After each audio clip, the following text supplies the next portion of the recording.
Imagina firmar un contrato de $50 millones, uno de los más históricos en la historia del deporte, solo para que te digan que no mereces un puesto en la plantilla. No se trata solo de un puesto en el equipo. Es una historia de poder puro, envidia y una decisión controvertida que, según expertos, hizo estallar de ira al entrenador del equipo estadounidense a puerta cerrada.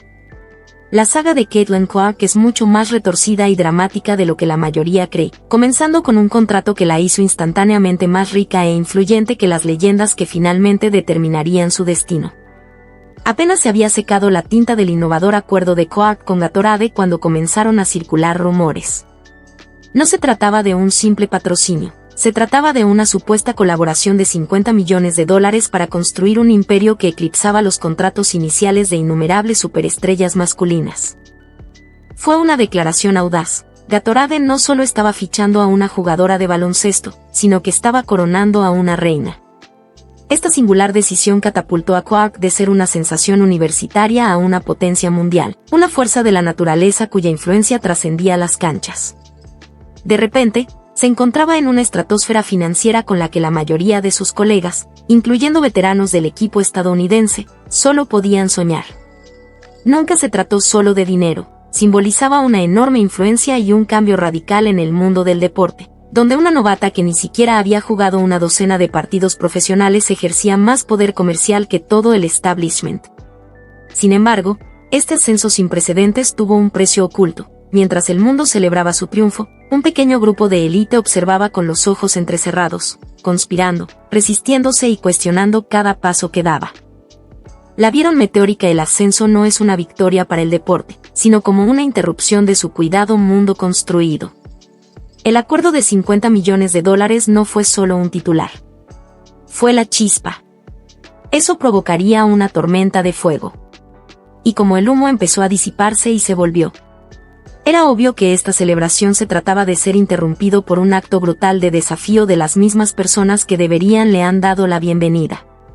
Pero mientras que el mundo vio coronar a un nuevo ícono, el santuario interior del equipo de baloncesto de Estados Unidos vio algo completamente distinto, una amenaza. Para décadas, el equipo olímpico femenino ha sido una dinastía construida sobre la jerarquía y pagando cuotas. Es un club donde las leyendas se forjan a lo largo de años de experiencia internacional. Competencia, no a través de Nike y anuncios de Gatorade. El vestuario es gobernado por una vieja guardia. Veteranos que sangraron por sus medallas y esperan un cierto nivel de deferencia. Construyeron la casa. Mira, y ellos hacen las reglas. De repente, Caitlin Clark, una novata, se encontraba. No solo tocaba a la puerta. Ella estaba amenazando con convertirse en el rostro de toda la franquicia sin usar nunca la camiseta de la selección absoluta. Susurros del equipo. Los expertos sugieren que el ambiente era tenso. La cobertura mediática constante, la venta récord de camisetas, la de $50 trato de millones, todo fue Clark todo el tiempo. Para los jugadores que se habían dedicado sus vidas para ganar medallas de oro en relativa oscuridad, esta nueva realidad fue una píldora amarga de tragar. Se sentía como si sus logros en la vida estaban siendo eclipsados por un jugador que no había se ganó sus galones en su mundo. Esto no se trataba solo de baloncesto. Era sobre un choque cultural. La vieja guardia valoramos la determinación, la experiencia y un equipo tranquilo. Primera mentalidad. Clark representó la nueva era del atleta. Como marca. Ver a un individuo cuya estrella el poder podría eclipsar al propio equipo. El resentimiento no siempre se decía en voz alta, pero era palpable. Y este hervor latente, la furia estaba a punto de desbordarse. Ejecución pública. Un mensaje enviado a Clark y el mundo que ninguna cantidad de dinero podría comprarte un asiento en su mesa. Lo que pasó después no fue solo una decisión de la lista. Fue un golpe de suerte. Entonces bomba lanzada. El juego oficial de 12 jugadores, la lista de participantes para los Juegos Olímpicos de París se anunció y el nombre de Caitlin Clark fue en ninguna parte. La reacción no fue solo decepción. Fue una decepción colectiva. Una onda expansiva de incredulidad e indignación que resonó en todo el ámbito deportivo mundo. Al instante se convirtió en el más grande historia, eclipsando a los jugadores que de hecho, entró al equipo. Los aficionados estaban furiosos. Los expertos estaban estupefactos. ¿Y cómo podría el single más popular y jugador influyente en el deporte se queda en casa? Las explicaciones oficiales del comité de selección se sintió ridículo delgada. Citaron su falta de experiencia con la selección absoluta. Ellos mencionó la necesidad de que ella consiguiera algo descansar después de una agotadora temporada universitaria. Hablaron de querer jugadores que habían pagado sus cuotas. Pero para el público, estas sonaban como excusas endebles diseñado para encubrir la verdadera razón. Se sintió personal. Se sintió punitivo. Grandes personalidades de los medios de comunicación como Steven A. Smith salió al aire y lo llamó una de las decisiones más tontas de la historia del deporte. No desde una perspectiva de baloncesto, pero desde una perspectiva de marketing y crecimiento. La decisión fue inmediatamente enmarcada como un error garrafal. Verás, un acto de autosabotaje por parte de un comité que parecía completamente fuera de contacto con lo moderno panorama deportivo.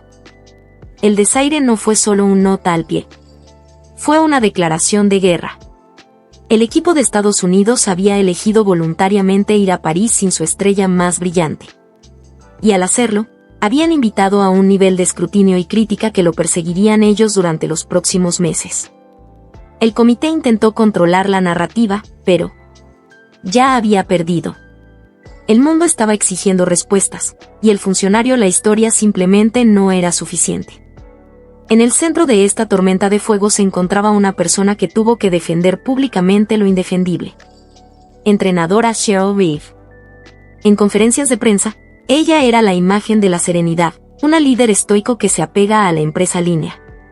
Ella habló en palabras cuidadosamente elegidas palabras, enfatizando la importancia de la química y el valor de tener veteranos que entendieron la juego internacional. Ella elogió a Quark talento, pero recurrió repetidamente a la idea de que esta lista específica era la combinación perfecta para ganar el oro. En la superficie, fue un profesional, aunque explicación poco convincente, pero detrás las escenas, una historia completamente diferente. Estaba surgiendo. Personas con información privilegiada y reporteros con fuentes cercanas al equipo pintaron una imagen de un entrenador bajo una inmensa presión. La explosión no fue pública. Pelea a gritos. Fue interna combustión de un autocar atrapado entre la espada y la pared.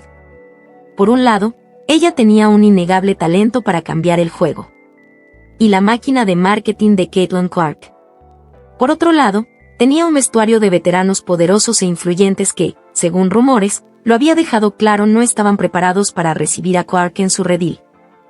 La decisión fue supuestamente se trata menos de una estrategia elección de baloncesto y más sobre apaciguar a las estrellas establecidas mantener la armonía en el vestuario. Reeves la defensa pública era vista por muchos como una actuación, una fachada para proteger a jugadores que, según se informa, habían presionado para la exclusión de Clark. Se vio obligada a defender una decisión que muchos creen ella sabía que era un error para el crecimiento del deporte. Su actitud tranquila era simplemente una máscara para la agitación que burbujea justo bajo la superficie. Un intento desesperado para mantener unido a un equipo cuyo interior la política acababa de extenderse a la plaza pública. Como excusas oficiales se derrumbó bajo el escrutinio público, un motivo más oscuro y humano comenzó a surgir. Superficie. Celos puros y sin adulterar. No se trataba solo de química de equipo. Para algunos, fue algo profundamente personal. La conversación rápidamente giró hacia los veteranos del equipo, especialmente Diana Taurasi, considerado durante mucho tiempo la cabra del WNBA. Desde hace años, Taurasi es conocida por su feroz competitividad y su menor que una actitud acogedora hacia los novatos. Antes incluso de que empezara la temporada, ella hizo titulares con un comentario condescendiente, advirtiendo a Clark que la realidad se acerca cuando se enfrentó a la competencia profesional. Se presentó como amor duro, pero en el contexto del desaire olímpico, sonó más bien como una amenaza. Esta fue la guardián de la vieja guardia dibujando un línea en la arena. Múltiples informes sugirió que Taurasi y otros los veteranos no estaban entusiasmados con la idea de toda la experiencia olímpica se convirtió en el show de Caitlin Clark. Ellos habían trabajado toda su carrera para esto. momento y no querían su final disparó al oro para ser eclipsado. El acuerdo de Gatorade por $50 millones fue el símbolo máximo de esta percepción injusticia. Un novato ganaba más con un solo respaldo que muchos de ellos habían hecho en toda su carrera. Esto creó un ambiente tóxico donde el éxito de Clark no fue visto como una marea creciente que se levanta todos los barcos, pero como una afrenta a su legado. El desaire bajo esta luz parece menos como una omisión estratégica y más como un juego de poder final de una anciano dinastía. Una forma de poner al advenedizo en ella lugar y recordarle al mundo quien todavía estaba a cargo, aunque fuera por última vez tiempo. La decisión de dejar a Kathleen la salida de Clark de la lista olímpica no fue solo un fallo de previsión. Fue un catastrófico error empresarial de carácter épico proporciones. Estamos hablando de un potencial error de $1.000 millones para impulsar por lo que parece ser poco más que ego y política mezquina. Kathleen el efecto Clark es un fenómeno documentado. Allá donde toca, los ratings se disparan. Las entradas se agotan y la mercancía vuela de los estantes. Ella sola hizo del campeonato femenino de la NCAA un mayor atractivo que la final masculina. Su debut en la WNBA trajo consigo récord de audiencia para el liga. Ella es, sin exagerar, un paquete de estímulo económico de una sola mujer para baloncesto femenino. Los Juegos Olímpicos son un escenario global masivo, y NBC, la locutor de eventos, según se informa contando con que Clark será una figura central en su cobertura. Su presencia han garantizado millones de fans ocasionales sintonizando, personas que de otra manera podrían no tengo ningún interés en el baloncesto femenino. Al dejarla en la banca, el equipo de Estados Unidos no solo dejar fuera a un jugador talentoso. Le dijeron millones de nuevos fans potenciales que su mayor atractivo no valió la pena observando. Eligieron voluntariamente una más pequeña audiencia, menos cobertura mediática y una fracción del interés comercial que ellos podría haberlo hecho. Fue una decisión que desconcertados expertos en marketing y negocios analistas por igual. En un mundo donde los deportes se trata tanto de entretenimiento como de los ingresos, ya que se trata de competencia, la elección del comité parecía arcaica y analfabetos financieros. Priorizó los frágiles egos de unos pocos veteranos ante una oportunidad de oro para elevar su deporte a un nivel sin precedentes alturas. Es posible que hayan ganado su pequeña batalla en el vestuario, pero perdieron el guerra por la relevancia general y un día de pago enorme. En medio del torbellino de controversia, crítica y un sinfín de debate, la persona en el centro del mismo todos, Caitlin Clark hizo algo notable. Ella se quedó callada, y luego ella actuó con pura clase. Mientras que los expertos estaban gritando y los fanáticos estaban furiosos, Clark no echó leña al fuego. Ella no arremeter contra el comité o los jugadores quien presuntamente conspiró contra ella. Cuando finalmente se dirigió a los medios de comunicación, su respuesta fue una clase magistral de aplomo y profesionalismo. Ella no expresó ninguna amargura, solo un deseo de apoyar a las mujeres que hicieron la equipo. Ella dijo con gracia que no me decepcionó y eso le dio algo por lo que trabajar en el futuro. Ella convirtió lo que podría haber sido un momento de agravio personal en una declaración de motivación. Inmediatamente volvió a centrar su atención a su trabajo, jugando para Indiana Fever. Esta respuesta tuvo un efecto poderoso. Hizo que sus críticos parecieran aún más pequeño y mezquino. Mientras que el Comité Olímpico estaba ocupado defendiendo su lógica enrevesada, Clark estaba ocupado jugar al baloncesto, ser un buen compañera de equipo y demostrando su valía en el corte. Su madurez contrastaba marcadamente con el drama que envuelve al establishment. Ella tomó el camino correcto y al hacerlo ella ganó la corte de la opinión pública por un deslizamiento de tierra. No tuvo que lanzar un puñetazo. Su silencio digno y su elegante respuesta la hizo parecerla solo adultos en la habitación, más consolidando su estatus no solo como un jugador talentoso, pero un verdadero modelo a seguir. Fue el contraataque perfecto en una partida de ajedrez de alto riesgo, demostrando que ella podría ganar tanto dentro como fuera de la cancha. Al final, la historia de Kathleen el desaire olímpico de Clark nunca fue realmente sobre un solo lugar en una reunión de 12 personas roster. Lo que estalló fue más que un simple momento, fue un punto de inflexión decisivo en una guerra tácita mucho mayor por el alma misma del baloncesto femenino, un choque feroz e implacable entre la vieja guardia, aferrada a la tradición, y la imparable nueva ola, donde las silenciosas y sagradas rutinas del vestuario chocaron con el innegable y explosivo poder del estrellato. El acuerdo de $50 millones por Gatorade no desató la tormenta, simplemente expuso las profundas fracturas que llevaban años latentes, grietas en un sistema construido sobre la jerarquía, la antigüedad y el respeto ganado. De un lado, estaban las veteranas condecoradas que creían que cada puesto debía ser disputado, cada rol ganado con tiempo y sacrificio. Del otro, un talento trascendental cuya meteórica popularidad, influencia global y potencial de comercialización amenazaban con dejar obsoleto el viejo sistema casi de la noche a la mañana. La entrenadora Cheryl Reeve se vio atrapada en el fuego cruzado, obligada a tomar una decisión que podría distanciar a las líderes veteranas o desafiar todas las reglas establecidas de la lógica, tanto en los negocios como en el baloncesto.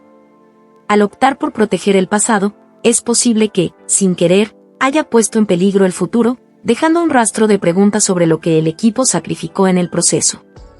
El verdadero debate no es si el equipo estadounidense aún puede llevarse el oro a casa en París, sin duda, tienen la habilidad, sino si preservaron el espíritu del juego mientras marginaban a una generación de aficionados emergentes que anhelan autenticidad y energía fresca.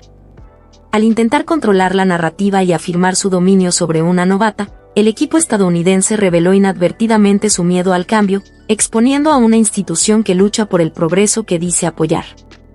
Puede que regresen con medallas al cuello, pero el deporte que una vez dominaron está evolucionando rápidamente, impulsado por la misma jugadora a la que una vez descartaron como insuficiente.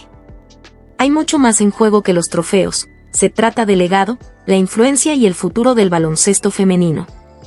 Y ahora la pregunta es tuya, ¿verás cómo se desarrolla la historia o dejarás pasar este momento desapercibido?